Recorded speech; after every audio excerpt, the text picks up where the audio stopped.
সুপ্রিয় শ্রোতা বন্ধুরা, আমি আজকে নিমাই ভট্টাচার্যের একটি জনপ্রিয় গল্প নিয়ে চলে এসেছি বন্ধুরা। গল্পের নাম বর্ধমান লোকাল। শুনতে থাকুন। কি আশ্চর্য, ওই লোকটা আজকেও আবার আমার কামরায় উঠেছে। লোকটার মতলব কি? অদিতি মুহূর্তের জন্য লোকটাকে একবার দেখে নিয়েই দৃষ্টি ঘুরিয়ে নেয়। মনে মনে বলে, থাক থাক, আর ভদ্রলোকের ভান করতে হবে না। লোকাল ট্রেনে বা ট্রামে বাসে একটা পত্রপত্রিকা পড়লেই ভদ্রলোক হওয়া যায় না, ওসব আমার খুব জানা আছে। হাজার হোক রাত 8:20 লোকাল, অন্ধকারের মধ্য দিয়েই ট্রেন ছুটছে। জানলা দিয়ে বাইরে তাকিয়ে বিশেষ কিছুই দেখা যায় না, তবু অদিতি কয়েক মিনিট জানলা দিয়ে বাইরের দিকে তাকিয়ে থাকে। কামরার মধ্যে দৃষ্টি ঘুরিয়ে নিয়েই অদিতি মনে মনে বলে, না না, জানলা দিয়ে বাইরের দিকে তাকিয়ে থাকা ঠিক নয়। আমাকে অন্যমনস্ক দেখে লোকটা যদি হঠাৎ আমার মুখ চেপে ধরে। ও লুকিয়ে একটা চাপা দীর্ঘশ্বাস ফেলেই ঠিক করে, একটু সতর্ক থাকতে হবে। যদি লোকটা সত্যিই কোনো বদমতলবে এগিয়ে আসে, তাহলে শরীরের সমস্ত শক্তি দিয়ে লোকটাকে জুতো পেটা করতে হবে। মনে মনে সিদ্ধান্ত নিয়েও অদিতি যেন হোঁচট খায়। কিন্তু যদি জুতা পেটা করার সুযোগ না পাই, তার আগেই ব্যাগটা ছিনিয়ে নিয়ে ট্রেন স্টেশনে ঢোকার মুখে লাফিয়ে পড়ে, তাহলে কি করা যাবে? তবু ভালো, অন্য কোনো ক্ষতি তো করলো না। আচ্ছা, যদি লোকটা ছুরি বের করে, যদি গলার কাছে ছুরি ধরে হাতের কঙ্কন আর ঘড়িটা খুলে দিতে বলে। সঙ্গে সঙ্গে অদিতির কত ঘটনা মনে পড়ে যায়। এই তো মাস 3 আগেকার কথা। বোধহয় এই 8:20 ট্রেনেই শেফালিদি মেয়েকে নিয়ে চন্দননগর যাচ্ছিলেন। বর্ধমানের পর 2-3টে স্টেশন পার হতেই একটা ভদ্রঘরের ছেলে হঠাৎ শেফালিদির মুখের সামনে ছুরি ধরে বলল, চটপট আপনার ঘড়ি আর গলার হারটা খুলে দিন। ছেলেটার কাণ্ড দেখে শেফালিদি ভয়ে আতঙ্কে কিছু বলতে গিয়েও মুখ দিয়ে কিছু শব্দ বের করতে পারেন না। ছেলেটা খ্যাপা কুকুরের মতো হুঙ্কার দিয়ে শেফালিদির মেয়েকে বলল, কিরে ছুরি, গায়ে হাত না দিলে কি খুলতে পারছিস না? 18 বছরের মেয়েটা ভয়ে ভেউ ভেউ করে কেঁদে উঠতেই শেফালিদি আর একটু মুহূর্ত সময় নষ্ট না করে নিজের ঘড়ি আর হার খুলতে খুলতেই মেয়েকে বললেন, নে রে, চটপট খুলে দে। ছেলেটা সব কিছু পকেটে পুরে অন্ধকারের মধ্যেই পরের স্টেশনে নেমে গেল। কামরায় যে 3-4 জন লোক ছিল, তারা টু শব্দটি পর্যন্ত করল না। শেফালিদি বলেছিলেন, তোমরা ভাবতে পারবে না ছেলেটাকে দেখতে কি সুন্দর। অত্যন্ত ভদ্র ঘরের ছেলে না হলে অত সুন্দর দেখতে হতে পারে না। আবার অদিতি মুহূর্তের জন্য লোকটাকে দেখে নিয়েই মনে মনে বলে, এই হতভাগাকে দেখতেও বেশ সুন্দর। যেমন গায়ের রং, সেরকমই চোখ মুখ। দেখে তো মনে হয় উনি অত্যন্ত ভদ্র ঘরের ছেলে। কিন্তু দেখতে সুন্দর হলেই কি স্বভাব চরিত্র ভালো হয়? অত্যন্ত দুশ্চিন্তার মধ্যে ও একটু চাপা হাসি হাসে। ওরে বাপু, তোমার মতলব কি আমি বুঝতে পারিনি। যদি অত সাধুই হবে, তাহলে ঠিক পর পর 2 সপ্তাহ আমার কামরাতেই উঠবে কেন? এত বড় ট্রেনে আর কোথাও উঠলে না কেন? দৃষ্টিটা কামরার চারপাশে ঘুরিয়ে নিতেই অদিতি দেখে সেই 2টো লোক এখনও ব্যাগ মাথায় দিয়ে ঘুমুচ্ছে। ভগবান জানেন ওরা কোথায় যাবে, তবে দেখে মনে হয় বোধহয় সারাদিন পরিশ্রম করে অত্যন্ত ক্লান্ত হয়ে ঘুমুচ্ছে। নির্ঘাত ছোটোখাটো ব্যবসাদার।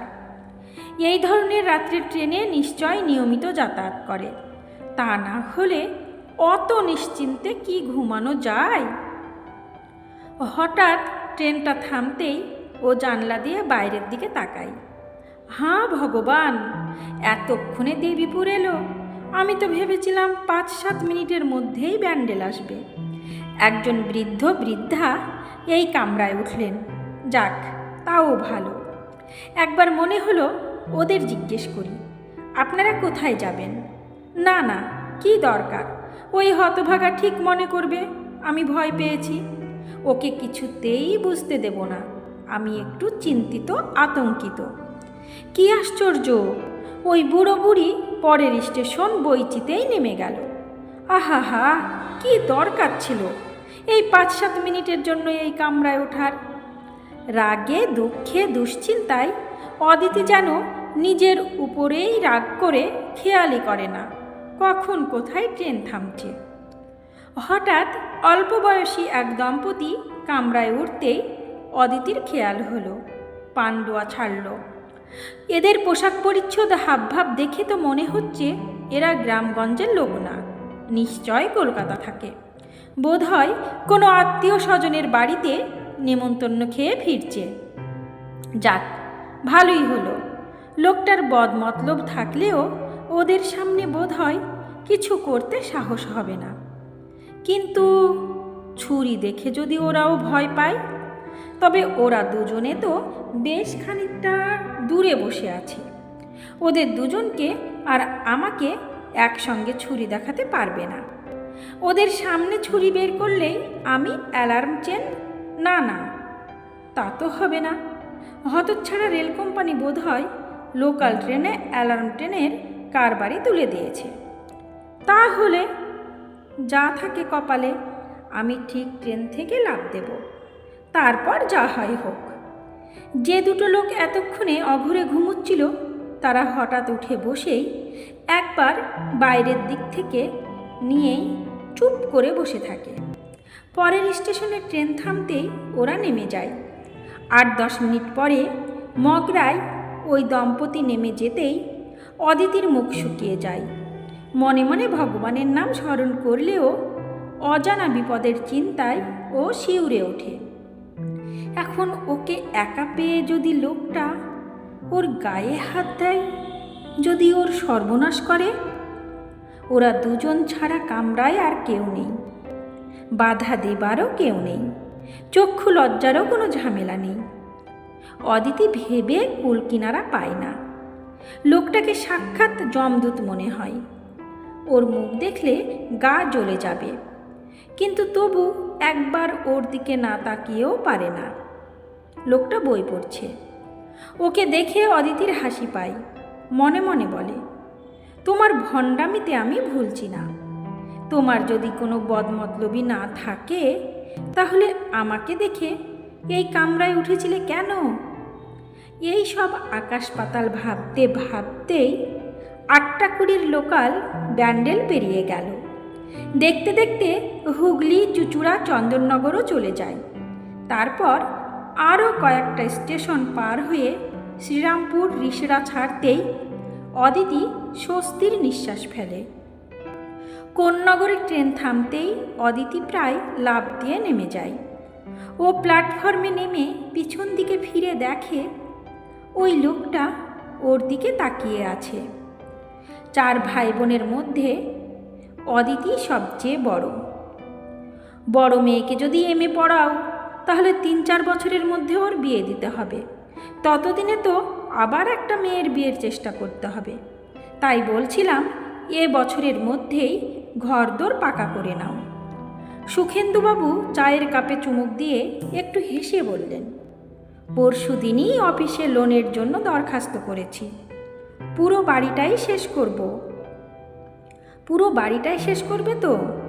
হ্যাঁ, একবার যখন ধরব তখন পুরোটাই শেষ করব। সুখেন্দুবাবু একটু থেমে স্ত্রীর দিকে তাকিয়ে বললেন, এই টিনের বাড়ি দেখলে কি কোনো ভালো পরিবারের ছেলে তোমার মেয়েদের বিয়ে করতে রাজি হবে?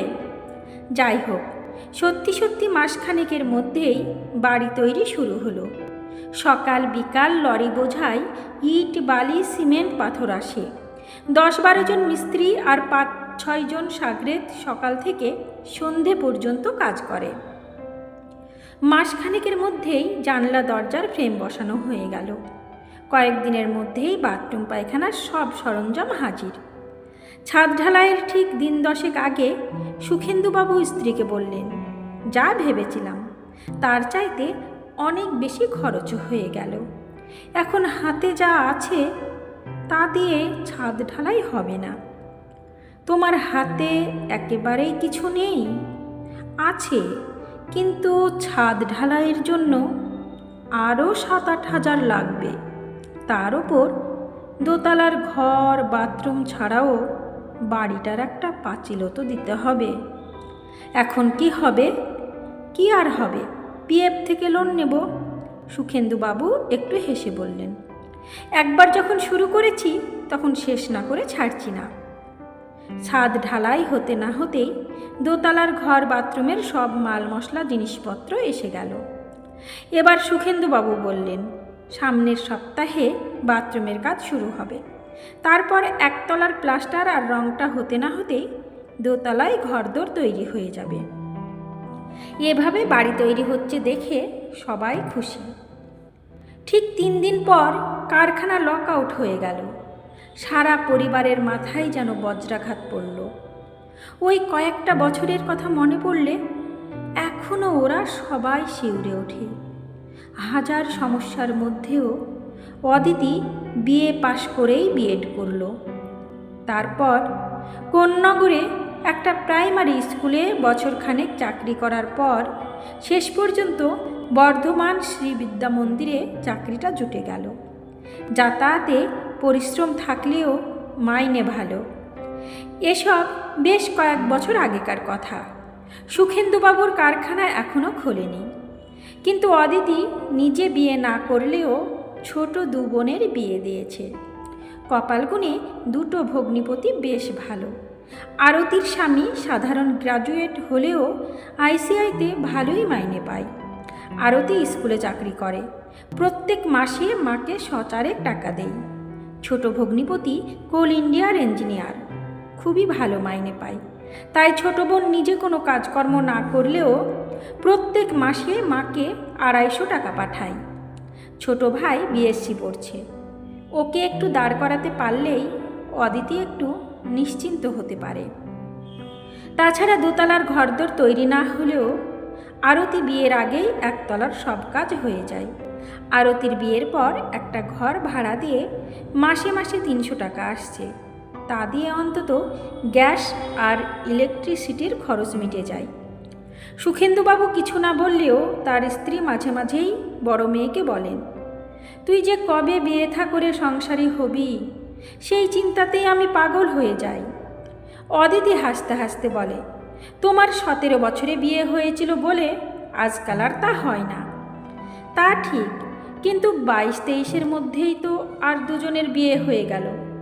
এদিকে সামনের অঘ্রাণেই তো তুই 28 পূর্ণ করে 29-এ পড়বি। আজকাল 28-29-এর মেয়েরা বুড়ি হয় না। তাছাড়া 30-32-এর আগে অনেক ছেলেই বিয়ে করতে চায় না। একটু সেট না হয়ে কেউ আজকাল বিয়ে করবে না। এইভাবেই দিন চলে। আবার কদিন পর ওই 8টা 20 ট্রেনে ঠিক ওই কামরায় ওই লোকটাকে দেখে অদিতি চমকে ওঠে। 2-4 জন যাত্রী উঠানামা করেন, কিন্তু কামরায় শুধু ওরা 2 জনেই থাকে। অদিতি সতর্ক না থাকলেও সন্ত্রস্ত না হয়ে পারে না। আগের দিনের মতোই লোকটা সব সময় বইপত্তর পড়ে। না, সেদিনও কোনো ঘটনা ঘটে না। অদিতির স্কুলের পর এক ছাত্রীর বাড়িতে কয়েকটি মেয়েকে পড়ায়, তাই 7:30টায় ট্রেন ও কিছুতেই ধরতে পারে না।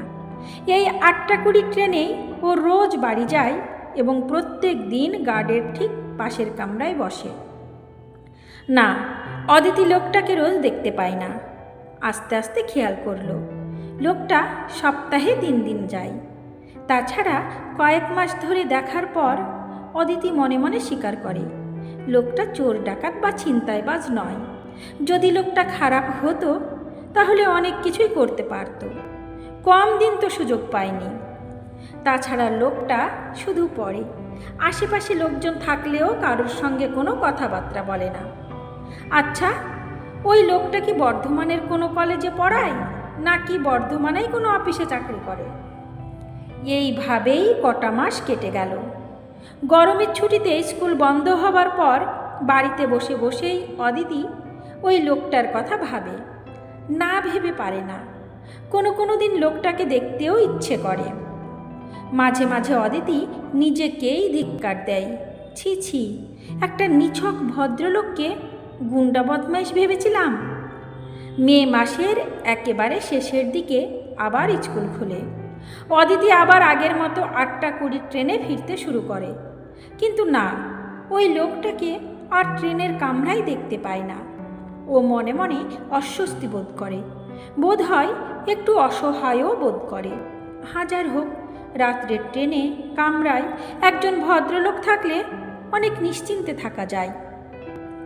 স্কুল খোলার পর 15-20 দিনের মধ্যে লোকটার দেখা না পেয়ে অদিতি যেন মনে মনে ছটপট করে। প্রত্যেক দিন কত প্রত্যাশা নিয়ে ট্রেন ধরতে এসে হতাশ হওয়া যেন আর সহ্য করতে পারে না। দেখতে দেখতে জুন মাসও শেষ হলো। কদিন বৃষ্টির পর সেদিন আকাশে এক টুকরো মেঘ নেই। রোদ্দুরে ঝলমল করছে চারিদিক। অত রৌদ্র দেখে অদিতি আর ছাতি নিয়ে বেরোয় না। স্কুল ছুটির পরও আকাশে বিশেষ মেঘ দেখে না। কিন্তু ছাত্রীদের পড়িয়ে স্টেশনে রওনা হবার সময় দেখল সারা আকাশ কালো মেঘে ভরে গেছে। মনে করে বেশি রাত্রির আগে বৃষ্টি হবে না। প্রতিদিনের অভ্যাস মতো শেষ কামরায় উঠেই অদিতি ওই লোকটাকে কোণের দিকে বসে থাকতে দেখেই একটু হাসে। হঠাৎ মনে হয় ওই লোকটার সামনের সিটে বসে জিজ্ঞেস করে, এতদিন দেখিনি যে। কিন্তু না, ও বেশ খানিকটা দূরেই বসে। আরও 2-4 জন যাত্রী উঠলেন। ট্রেন ছাড়ল। কিন্তু 2-1টা স্টেশন পার হতেই শুরু হলো তুমুল বৃষ্টি। সব জানালাগুলো ভালো ছিল না, তাই যাত্রীরা বাধ্য হয়েই কামরার একদিকে মাঝামাঝি এসে বসেন। ট্রেন এগিয়ে চলে। যাত্রীরা ওঠানামা করেন, কিন্তু বৃষ্টির বেগ আরও বাড়ে। ছাতা না আনার জন্য অদিতি মনে মনে অনুশোচনা করে। দেখতে দেখতে ট্রেন শ্রীরামপুর এসে গেল। অদিতি শাড়ির আঁচল কোমরে গুজে নেয়, হাতের ব্যাগটা বগলের তলায় চেপে ধরে। এই ছাতাটা নিন। মুহূর্তের জন্য অদিতি বাইরের দিকে তাকিয়েছিল। দৃষ্টিটা ঘুরিয়ে আনতেই ওই লোকটাকে সামনে দেখে অবাক হয়ে যায়। ওই লোকটা আবার বলে, এই ছাতাটা রাখুন, তা না হলে একেবারে ভিজে যাবেন। কোনো মতে নিজেকে সামলে নিয়ে অদিতি বলে, না না, ছাতার দরকার নেই, আমি দৌড়ে রিকশায় উঠে যাব। ওই লোকটা একটু হেসে বলে, ট্রেন থেকে নামার সঙ্গে সঙ্গে একেবারে ভিজে যাবেন। আমি ছাতা নিলে আপনি কি করবেন? আমি পুরুষ মানুষ, আমি ভিজলে ক্ষতি নেই, কিন্তু কাপড় চোপড় ভিজে গেলে মেয়েদের অনেক অসুবিধে। তাছাড়া রাস্তাঘাটের লোকজন এমন বিশ্রীভাবে চেয়ে থাকে যে। অদিতি ওর হাত থেকে ছাতাটা নিতে নিতেই রিসরা পার হয়। ও উঠে দাঁড়িয়ে দরজার দিকে এগোতে এগোতে জিজ্ঞেস করে, ছাতাটা কবে ফেরত দেব? ওই লোকটা একটু হেসে জবাব দেয়, ছাতাটা ফেরত না দিলেও ক্ষতি নেই, তবে পরশুদিনই আবার দেখা হবে। সেদিন সারা রাত অদিতি বোধ হয় শুধু স্বপ্ন দেখে। মাঝখানের দিনটাকে যেন অসহ্য মনে হয়। পরের দিন অদিতি অন্য দিনের তুলনায় একটু আগেই স্টেশনে এসে শেষ কামরায় এক কোণায় বসে। ট্রেন ছাড়ার মিনিট খানেক আগে ওকে উঠতে দেখেই অদিতি বলে, এদিকে আসুন। পাশে না, ঠিক সামনে উনি বসতেই অদিতি ছাতাটা ফেরত দিয়ে বলে, সেদিন আপনি। ছাতা না দিলে সত্যি বিপদে পড়তাম। স্টেশনে একটা রিকশাও ছিল না। সেই শুরু। তারপর এই রাত 8:20 লোকালে সপ্তাহে 3 দিন একসঙ্গে যেতে যেতেই আলাপ পরিচয় ঘনিষ্ঠতা। সামনের রবিবার কি তুমি ব্যস্ত? অদিতি প্রশ্ন করে। কেন, কোনো দরকার আছে? বাবা মা প্রায় রোজই বলেন তোমাকে নিয়ে যেতে। অদিতি একটু থেমে বলে, রবিবার বিশেষ কোনো কাজ না থাকলে সকালের দিকে চলে এসো, সারা দিন একসঙ্গে কাটানো যাবে। হ্যাঁ, আসবো। রবিবার কোন্নগরের নবগ্রামে অদিতিদের বাড়ি পৌঁছতে প্রায় 12টা হয়ে গেল। ওকে দেখেই অদিতি জিজ্ঞেস করে, এত দেরি হলো? সকালে বাবা বললেন পিসিমাকে নিয়ে একবার ডাক্তারের কাছে যেতে। কেন, পিসিমার আবার কি হলো? হাই প্রেশারের রুগী। কিন্তু পিসিমার মতো হাসি খুশি মানুষের তো হাই প্রেশার থাকা উচিত না। অদিতি একবার নিঃশ্বাস নিয়েই বলে, যাই হোক, তাই বলে এত দেরি? ডাক্তারের কাছ থেকে এসেই দেখি ছোট ভগ্নিপতি এসেছে। হাজার হোক, একেবারেই নতুন জামাই, তাই। সুখেন্দুবাবু বারান্দায় দাঁড়িয়েই মেয়েকে বলে, ওকে ঘরে এনে বসতে দে, তারপর কথা বলিস। অদিতি ওকে নিয়ে কয়েক পা এগুতেই ওর মা সামনে এসে দাঁড়ান। মা, এই হচ্ছে সার্থক। অদিতি খুশির হাসি লুকিয়ে বলে, থিসিস জমা দিয়ে দিয়েছে, সুতরাং কদিন পরেই ইনি ডক্টর সার্থক চৌধুরী হয়ে যাবেন। অদিতির মা বলেন, এই ছেলে যদি ডক্টরেট না হয় তাহলে আর কে হবে? সুখেন্দুবাবুও বারান্দা থেকে নেমে এসে পাশে দাঁড়ান। সার্থক ওদের দুজনকে প্রণাম করে। সুখেন্দুবাবু ওর মাথায় হাত দিয়ে আশীর্বাদ করে বলেন, দীর্ঘজীবী হও বাবা। অদিতি সার্থককে নিয়ে ঘরে যাবার পরপরই অদিতির মা এসে জিজ্ঞেস করেন, বাবা, তুমি কি চা খাবে নাকি একেবারেই খেয়ে নেবে? না মাসিমা, এখন খাবো না। পিসিমা এত লুচি খাইয়ে দিয়েছে যে এখন চা খেতে তো আপত্তি নেই। না না, চা খেতে আবার আপত্তি কি? সবাই মিলে চা খেতে খেতে গল্পগুজব হয়। অদিতি হাসতে হাসতে বলে, জানো মা, পিসিমা এখনও ওকে ভাত মেখে দেন। উনিও একটু হেসে বলেন, তাই নাকি?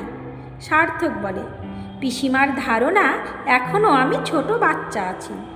ও একটু থেমে একটু হেসে বলে, তাছাড়া আমারও এমন অভ্যাস হয়ে গেছে যে উনি মেখে না দিলে আমিও ঠিক খেয়ে তৃপ্তি পাই না। তোমার পিসিমার রান্না খেয়ে তো আমার মেয়ে মুগ্ধ হয়ে গেছে। হ্যাঁ, পিসিমা সত্যি খুব ভালো রান্না করেন। তাছাড়া কত রকমের যে খাবার দাবার বানাতে জানেন তার ঠিক ঠিকানা নেই। সার্থক একটু থেমে বলে। বাবা মাঝে মাঝেই হাসতে হাসতে পিসিমাকে বলেন, ছর্দি, তোমার আচার তৈরির জন্য সারা জীবন যা ব্যয় হলো তা দিয়ে স্বচ্ছন্দে সল্ট লেকে একটা দোতলা বাড়ি তৈরি করতে পারতাম। ওর কথা শুনে সবাই হাসেন। সুখেন্দুবাবু জিজ্ঞেস করলেন, তুমি কলকাতায় এত টিউটোরিয়াল হোম থাকতে বর্ধমানে পড়াও কেন? আমাদের মনীন্দ্র কলেজের মর্নিং সেকশনের একজন অধ্যাপক রিটায়ার করার পর বর্তমানে টিউটোরিয়াল হোম খুলেছেন। উনিও অনুরোধ করেছিলেন বলেই। কিন্তু সকালে কলেজে পড়িয়ে বিকেলে আবার বর্ধমানে গিয়ে পড়াতে তো যথেষ্ট পরিশ্রম হয়। না, তেমন কিছু হয় না। 10টার মধ্যে কলেজের ক্লাস শেষ হয়ে যায়, আর বর্ধমান যায় 2:45 ট্রেনে। রিসার্চ করার সময় তো তোমাকে অনেক খাটতে হয়। হ্যাঁ, তখন একটু বেশি পরিশ্রম করতে হলেও বর্ধমানে যায় তো সপ্তাহে 3 দিন। খেতে বসেও নানা কথা হয়। সুখেন্দুবাবু বললেন, আমরা স্বামী স্ত্রী একদিন তোমার বাবার সঙ্গে দেখা করতে যাব ভাবছি। হ্যাঁ, আসুন। বাবা আর পিসিমা তো কতদিনই অদিতিকে বলেছেন আপনাদের নিয়ে যেতে। সুখেন্দুবাবুর স্ত্রী বললেন, না না, এবার আমরা সত্যি যাব। ওদের সঙ্গে কথাবার্তা বলে একটা শুভ দিন ঠিক করা দরকার। সন্ধ্যের দিকে বিদায় নেবার আগে সার্থক অদিতিকে জিজ্ঞেস করে, শেষ পর্যন্ত একটা গুন্ডা বদমাইশের সঙ্গে তোমার বিয়ে হবে? এর চাইতে আর বেটার কোয়ালিফাইড গুন্ডা যখন পাওয়া গেল না, তখন একেই বিয়ে করতে হবে। আমার কপালই এমন। সমাপ্ত। গল্প বর্ধমান লোকাল। কলমে নিমাই ভট্টাচার্য, কণ্ঠে